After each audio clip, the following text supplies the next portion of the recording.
made it through high school, and when I was in high school, one of the things that really did kind of impact me and make me, for good or ill, the person I am now.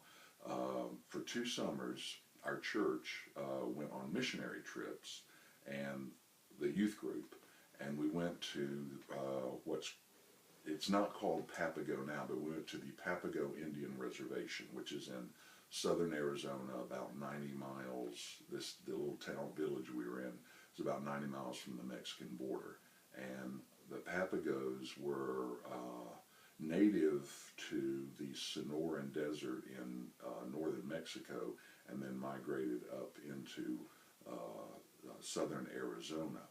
And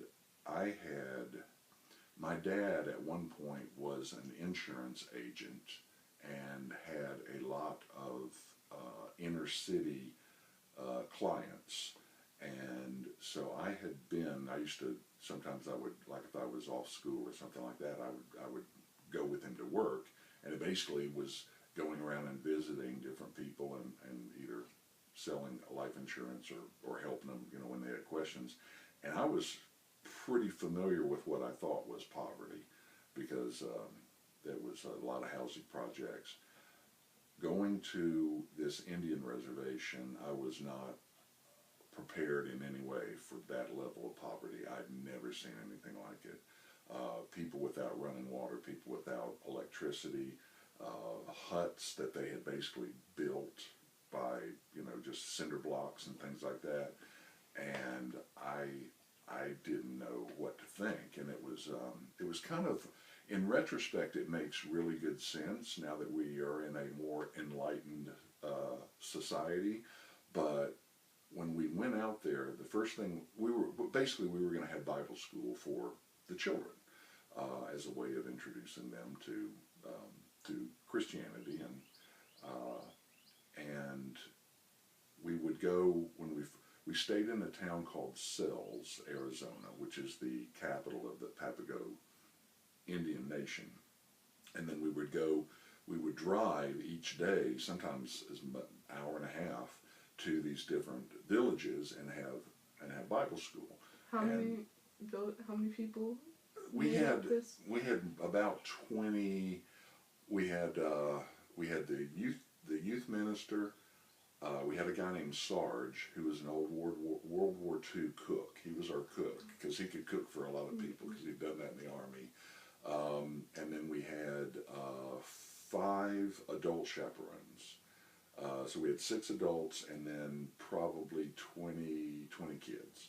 So we would divide up and send about 5 kids to each village.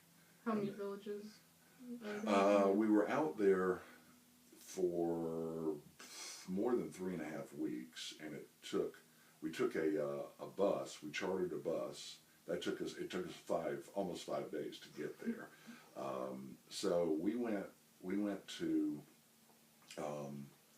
at least 7 villages. I think the farthest was almost 3 hours away. Cause you're talking about in the middle of the desert.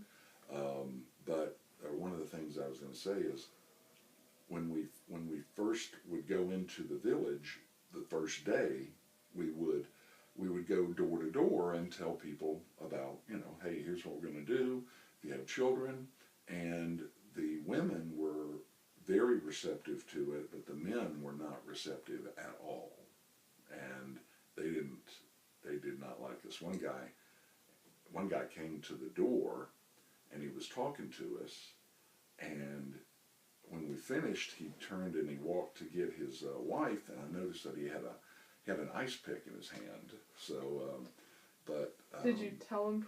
Did any of the Indian people on the reservation know you were coming prior to? Yeah. The pastor, where we stayed was a church in Sales, and the pastor had already told them. So it wasn't like we just showed up. Yeah. But in retrospect, I kind of know why the men weren't big fans of this, because they thought, here are these suburban white kids coming out to help us make, you know, and give us all these things, and you know, in their mind it was things they could do for themselves, and they didn't appreciate us coming in there. But the women and the kids, I mean, kids are cute anyway, but the Indian kids they loved it.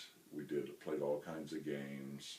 There was a game called, you probably played it too, Duck Duck Goose, where you run around they loved all that. And then we'd have a craft time, but the level of poverty, I understand why Native Americans think they were not treated well. First of all, we stole their land. Not basically, we stole their land.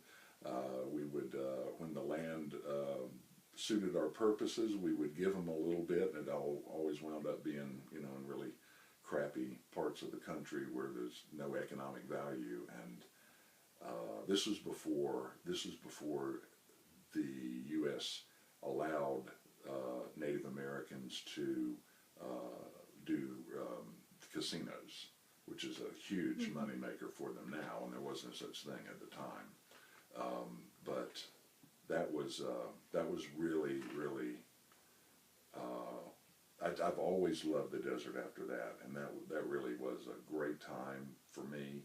And I remember walking. They had these cactus. They called them jumping cactus. And I don't really understand how it works, the science behind it, but if you brushed up against the cactus, it would shoot spines into. It could almost move, and it would shoot spines. I remember one time I had a pair of tennis shoes on, Converse All-Stars, and I got it right in the side of the foot, and it really hurt because they had really big thorns. You learn very quickly to stay away. But you don't think when you're driving through the desert or flying over it, you don't really think. It just looks kind of like brown sand and a few scraggly bushes. But there is a lot of beauty and a lot of life in the desert. A lot of flowers that you wouldn't expect to be there. A lot of colors. Kitts Peak, not Pikes Peak, Kitts Peak is near Sales, which is one of the main observatories, and has multiple observatory buildings on it. And I'm not sure who it's. I assume it's operated by a university or a college, but I don't know that for sure. But it's driving up Kitts Peak. I think it's at about 7,000 feet, and it's pretty cool. And when you get up there, you can see, you know, as you would expect, for a long way. How do the Papios? How do they live their everyday lives? So experience. Yeah. So because there is no, all of the towns were very small. Sales was the largest town, but it's still not. I mean, it's still tiny. There couldn't have been 5,000 people there, because I think there's only 25,000 Papago members of the tribe, so it's a small group of people anyway.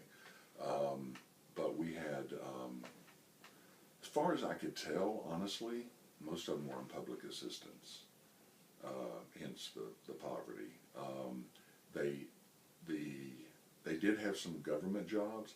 And this is really weird, and maybe I shouldn't say this because I'm not positive about it.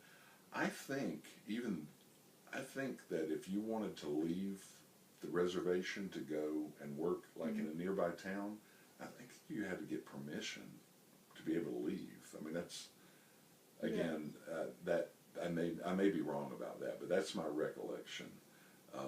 But they didn't have anything as far as possessions. They were happy, but they would cook in the traditional, you know. I mean, this wasn't like it was the 1800s. It was the 1970s. But they would still cook in the traditional. They had these ovens made out of stone, and they would cook normally what basically were corn tortillas and things like that, and then they had beans, tortillas, corn, and then they would have some kind of meat. They made a lot of stews, and it was actually really good. That was the part I really enjoyed, because they would always cook for us when we would go to the villages.